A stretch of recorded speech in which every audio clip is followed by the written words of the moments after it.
Hello there.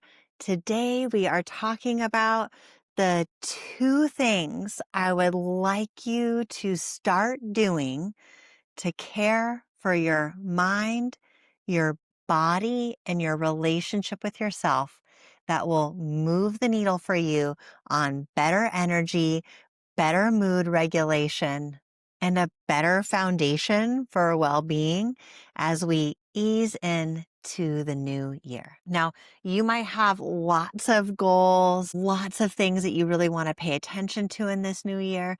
Or you might be someone who's like, I hate resolutions. I'm just taking it 1 month at a time. I don't need a whole bunch of pressure or to-dos. Either way, either approach, I do think that as we head into a new season, whether it be winter, spring, summer, or fall, wherever you live, that a seasonal shift is a wonderful time to take a little bit of a big picture look at how things have been going, if you like how they've been going, and how you'd like to make some small adjustments and edits to any part of your life. So whether you're a New Year's person or not, this time of year is a wonderful time to start making some tiny edits. And I have a biased opinion about one of them that might give you the biggest bang for your energy and time buck. And that is shifting out of whatever you have been doing to feed yourself in the morning and in the afternoons to potentially a new way of nourishing yourself. Now, you might be someone who is just feels like you're scraping by. You're eating your kids' leftovers. You're eating their grilled cheese sandwich crusts. Or you might be someone who doesn't really do breakfast, just survives on coffee and makes your way into lunch without a second thought. Or you could be someone where you have a little bit to eat, but you're not quite sure exactly what you should be eating and how you should be eating to maximize vibrant health as a midlife woman. Or you might be a little bit of all of the above and also someone who's like, ugh, like I cannot take on a whole new nutrition overhaul, like fad diet. And believe me, once you get to know me better, you know that I am in the antithesis of fad diets when it comes to health and well-being. So stick with me. I think I have something very practical, grounded in the best we have about women's nutritional health, and something that is deeply practical and that you can incorporate even into the busiest of schedules. Now, before I tell you the two things I'd like you to do, I want to acknowledge that for some of us, this might invite a mindset shift. The mindset shift being from I kind of just eat whatever I can and whatever I find and whatever's available to I'm going to put a little bit more planning and intention without rigidity or overwhelm, but some planning and intention to how I'm going to nourish and fuel myself. So you may be listening to this episode and wondering, am I at the season of life where I can, put more energy and intention into what I'm eating? And I want to acknowledge that sometimes the answer might be no. Like you might just be doing a good job with what you're doing. And if it feels overwhelming or difficult, once you get to the end of this episode to implement what I'm saying, then honor that. Save this somewhere so that when you get to a season, it could be just even a few weeks or a few months from now, where you're able to add in a little bit more intentionality to how you're fueling your body, then save it for the right time. But my guess is that not only just for the things that normally motivate women to think about what they're eating, like their body composition or wanting to have more energy throughout the day, there's a huge motivator in mood regulation and the overall feeling of feeling more contented, feeling more cared for, and feeling more connected to yourself. So mood and self-connection are two huge payoffs to putting just a little bit more effort and attention into how you're nourishing your body with food. I encourage working moms to embrace that mindset shift that just like their work, their clients, their kids, their friends, all of these relationships they want to show up and give their most nurturing presence to, I really encourage you to consider your relationship with yourself and your relationship with your body as equally as important as all of those things. And I myself know what it feels like to know that and really value that, but not put that value into practice. So today's episode is about getting very practical about how to prioritize yourself in this way through the gift of an intentional breakfast and an intentional lunch. I came about needing to do this for myself through a pain point that either you can relate to, or I hope that I can inspire you through the story to prevent you having to do and experience the same thing. I was starting to notice as I entered into perimenopause with those hormonal shifts that come, I was starting to notice much more like brain fog, lack of focus. I was noticing a lot more kind of emotional turmoil, just being a little more pushed around by emotions than I normally am. I was noticing a little bit of a lack of confidence and like indecision that is very uncharacteristic of me. If you know me or a close friend of mine, you know that I am highly decisive, usually know exactly what I want and how I want to get there. I'm just usually frustrated by the pace of my own output or other people around me. But I was experiencing something I hadn't experienced before, which is just not quite feeling like myself in my mind, not so much in my body, but in my mind. And so I spent quite a bit of time in my therapist brain kind of psychoanalyzing this thing. Is it like I'm going through a big identity transition? Is it truly just hormonal fluctuations and I've got to just rely on what I know about how to support that to help myself? Like, what's really going on here? I doubled down on like nervous system practices, and I entered into therapy to work on some of the lack of confidence that I was all of a sudden dealing with. I did some really cool, beautiful work that I'd recommend everybody do and that I would do again if I was given the chance. But do you know the thing that helped that kind of like foggy, lack of clarity, indecisive, just like not quite being able to land in my best brain thing, other than menopausal hormone therapy, which I really needed? So that moved the needle for me significantly. I'll do a different episode on that for those who are curious. But even after I did that, I still went through a season where things were like 70% better, but still, I'm someone who doesn't want to be like 30% not energized, not clear, more distracted and disrupted by my mood than I would like to be. So guess what moved the needle for me is realizing that I was significantly undernourishing myself unintentionally.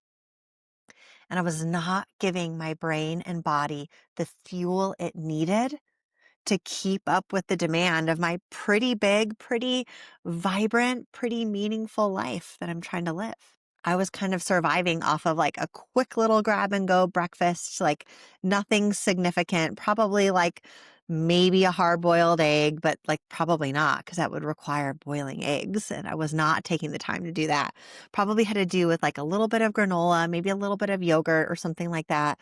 And then really not eating or paying that much attention to eating until lunch.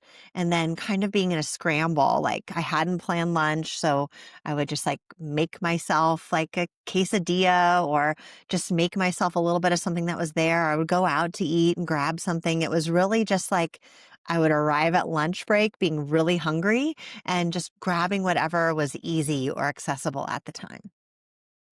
And if you're like me, it's like a tiny bit of yogurt, a weird quesadilla, and then you're on your way, like no judgment. It's just practically not enough nutrition for midlife vibrant health.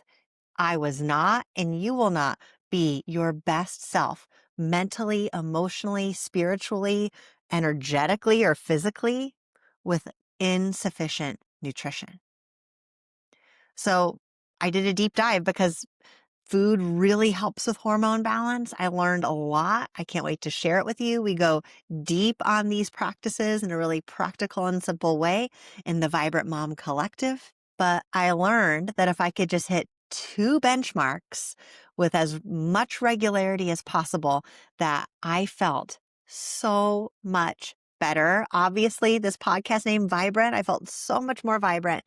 And I can't wait to share with you the principles and then the hacks that make it workable, even in the busiest of schedules. So the 2 principles that I want you to focus on are, 1, to prioritize eating a lot of your food by midday.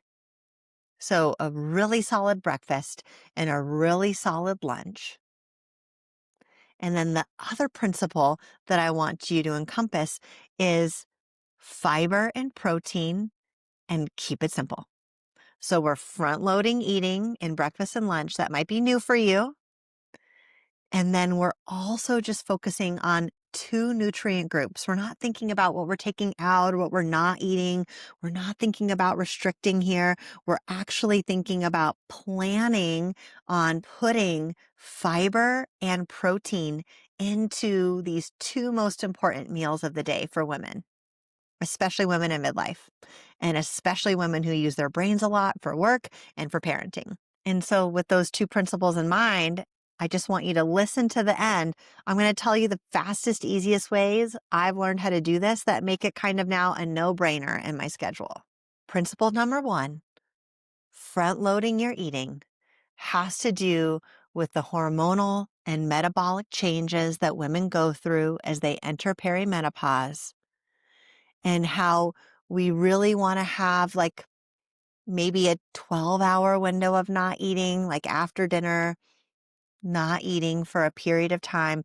But then soon after waking, we want to get food into our system to work deeply and effectively on our metabolism, our hormones, on our energy, to really get the system going so that we can be our best from the get-go.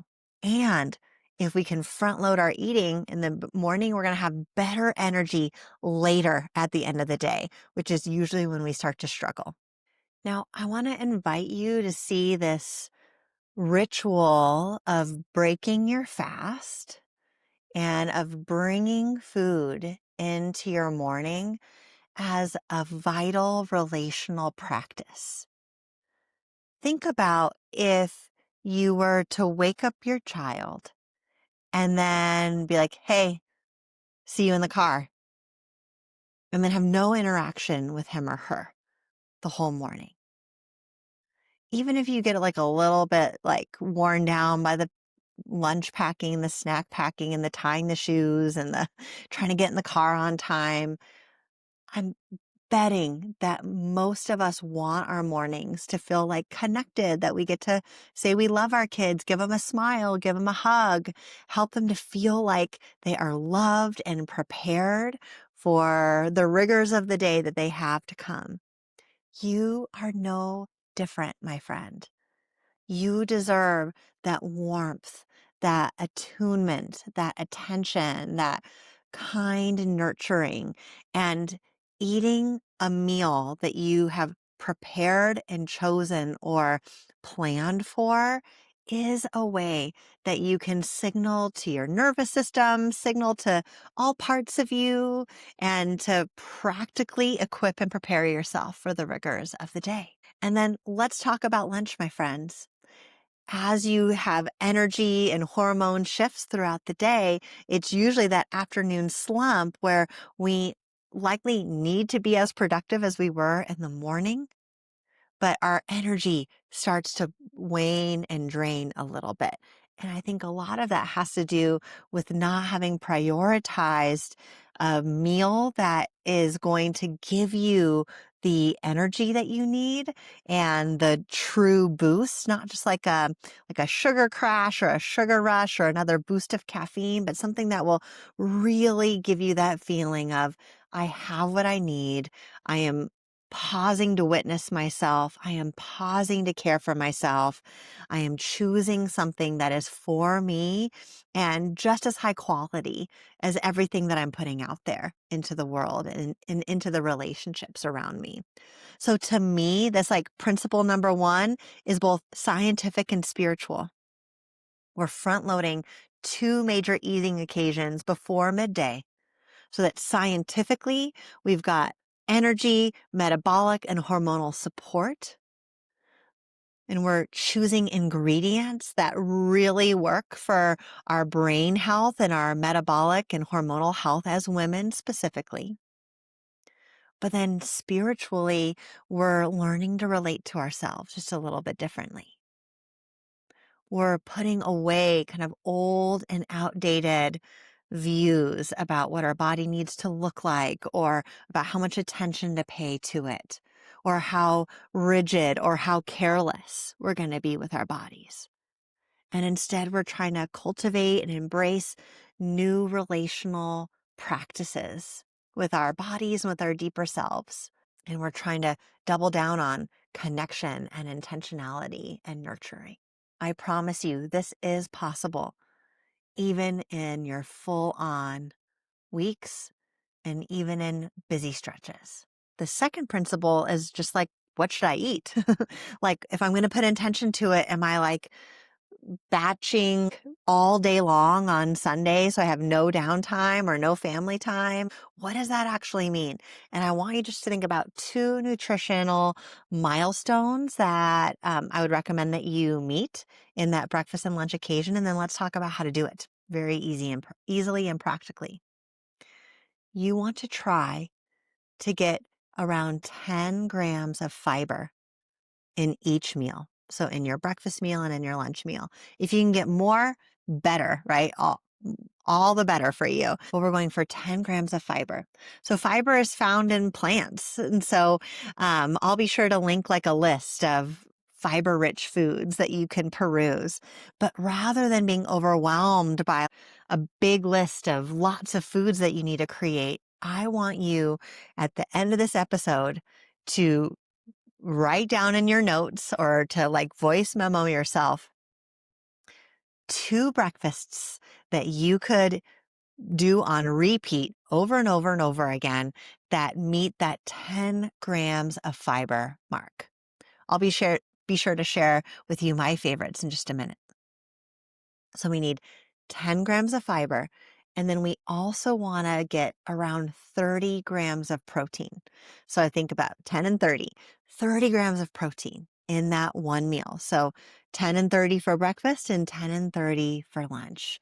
If you can do that, my friend, even if you're eating like weird stuff with your kids for dinner or the wheels fall off the track once you get home, you have given yourself a solid foundation of nutritional and spiritual and emotional well-being and support. So write down in your notes two breakfasts that include 10 grams of fiber and 30 grams of protein. I'll be sure to link in the episode notes below one of my favorite breakfasts and one of my favorite lunches so that you have an idea of what I do. I'll make sure to describe it here in just a few minutes, but if you want an actual recipe, I'll be sure to link that below.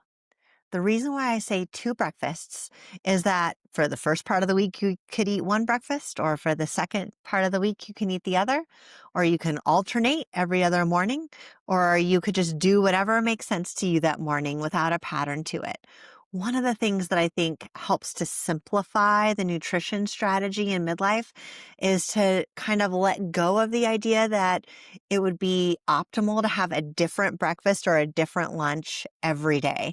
I don't know. I'm kind of a foodie, so I love food. I like variety, but I think that that is very hard to replicate in this kind of full-on season of life. So if you can just have two fallback breakfasts that you know meet those marks, and you make those choices to always have those foods like really easily stocked in your either online grocery list or your delivery service or just in your mental list as you're going to the store every week. Just want to have those ingredients available so you know you can always have those breakfasts. So the two breakfasts that I really love that meet that mark is an overnight oats oats and chia seeds and flax seeds and Greek yogurt and frozen berries and then chopped up nuts that I put on top of it every morning. That hits my fiber and my protein goals every morning. Other than overnight oats, the other like super easy, like I didn't even have to prep it or plan it, is a bowl of Greek yogurt with chia seeds mixed in it, topped with fresh fruit and topped with toasted mixed nuts. Those two things meet my protein and fiber goals. Another easy one is a smoothie. Put a bunch of stuff into a smoothie. And if you're just like, oh, like counting food and counting grams, I just want you to know that if you take an hour to do this one time, to write your own recipe for whatever two breakfasts you like, and then just like, yeah, if I do a tablespoon of chia seeds, that's X amount of fiber, X amount of protein. If you just do it once to tally it, then you never have to do it again. You just keep eating the same things that you enjoy over and over and over again until you're a seasoned life where you've got the luxury of time to put more into what you're making yourself for breakfast. For me, I like those cold breakfasts because I don't prefer to cook breakfast in the morning. I'm kind of more on the go. So those to me are grab and go breakfasts that I can start eating as I'm getting ready and that I can even take in the car with me on my way to work. Okay, my friend, now for lunch.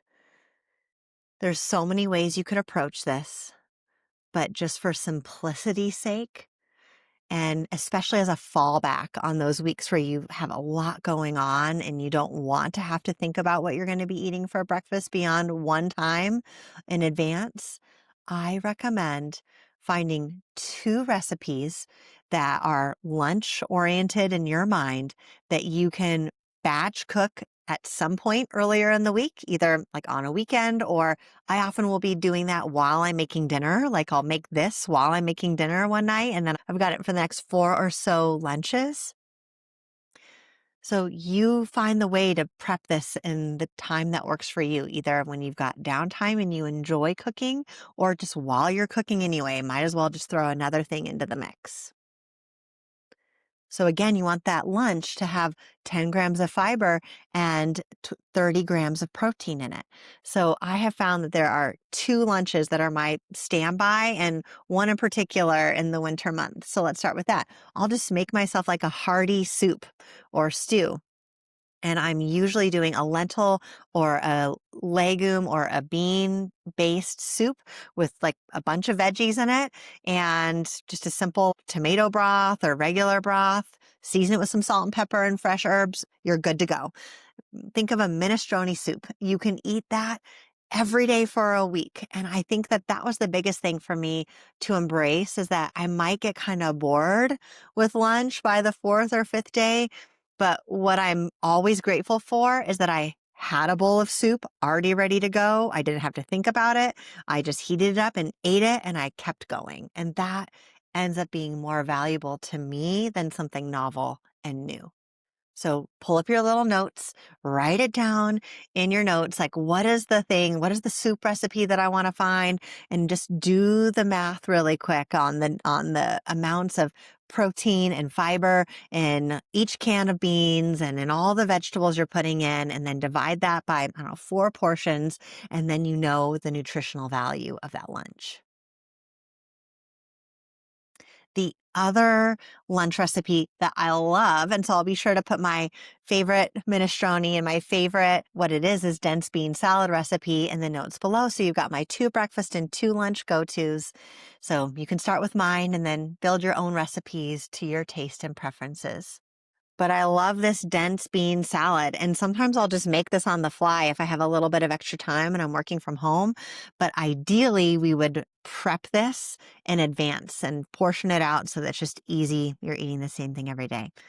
It's a cold version of a soup, I guess, with less liquid, but you just make a vinaigrette, like a lemon, olive oil, Dijon mustard, garlic, salt, pepper concoction, the bottom of a bowl, and you add in 3 or 4 different varieties of beans.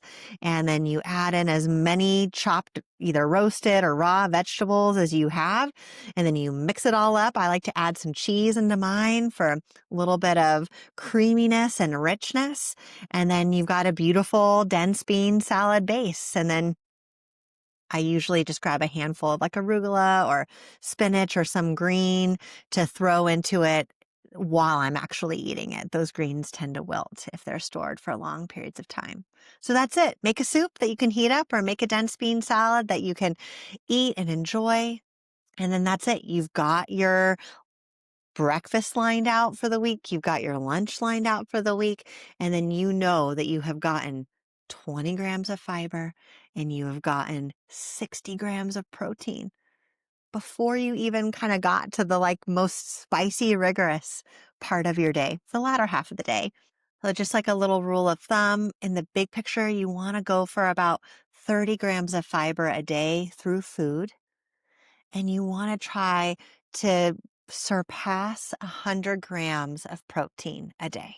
I mean, there's definitely upper end protein goals if you're in some big like strength training and have the ability to optimize your protein intake. But I find that just like the baseline for most busy working moms who are caregiving a lot and have little time to put into this, if you can just try to get to over that 100-gram protein mark, you're doing a pretty good job that day.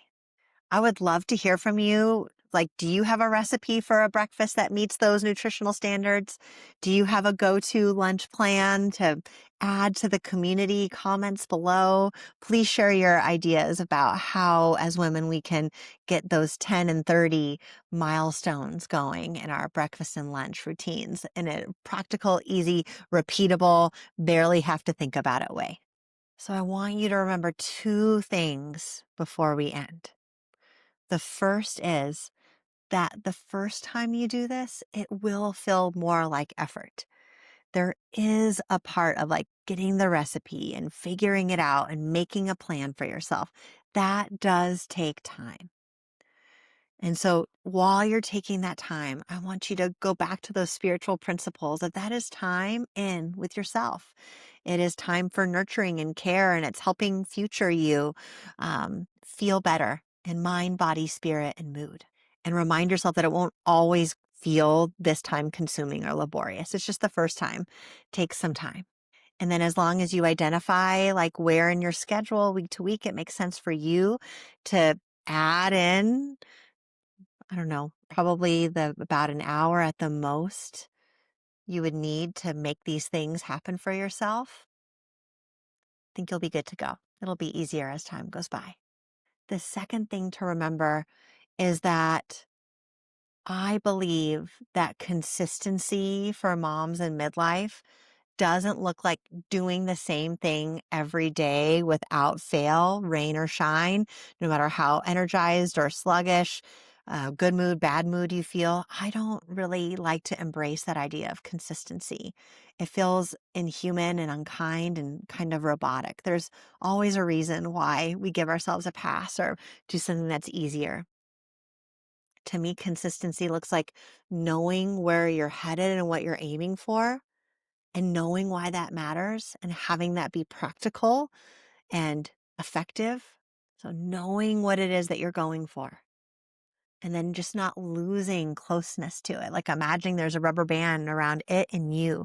And even as there's like a day or two that you would fall off or a week that's super spicy that you might stretch away from that thing that's important to you. Consistency looks like not losing it in your sights and looking for the earliest possible time in your schedule that you can come back to closer proximity to that thing.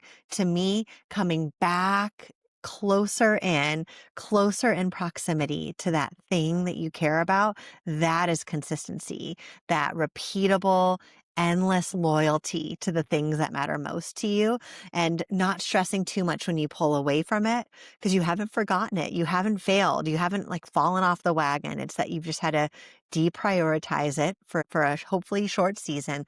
And you're looking for the closest next time that you can re-engage and just the next thing that keeps moving you in that direction. I hope this was helpful for you. I'm curious if you can do a week of breakfast and lunch in the way that I described, what might change? How might it feel? What might get unlocked and awakened in you? I can't wait to hear. Please let me know how it goes.